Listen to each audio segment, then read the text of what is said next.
Дэлхийн алдартай брэнд Монголд орж ирэхэд түүнийгээ дагаад үйлчлэгээний соёлын стандарт хамт орж ирдэг юм байна. Гар угаах нь хүртэл нарийн техниктэй. Энд ер нь стандартгүй зүйл гэж алга.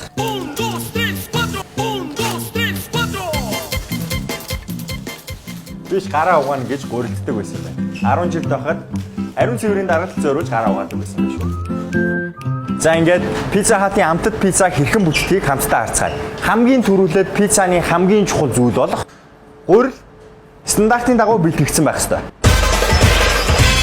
Өглөө бүр гурил зурагчин дотор бэлтцээ хийгээд нарийн зааврын дагуу зуурч бэлтэнэ. Аль нэг зүйлийг нь буруу эсвэл дутуу хийчихвэл хөөхий гуриланд маань пицца болох хувь заяа дутнаа гэсэн үг.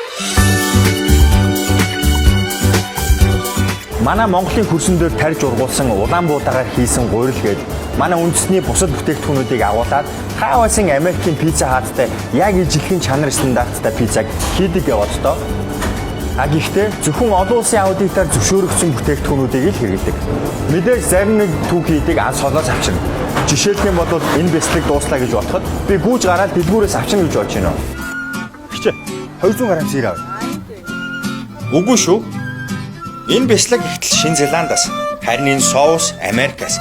Гэх мэтээр татан авалтаа хизээ хугацаанд дуусах, энэ хооронд хэрэг хэмжээтэйг хэрэглэх гээд бүхий зүйлээ нарийн тооцоолж байж авчирдаг юм.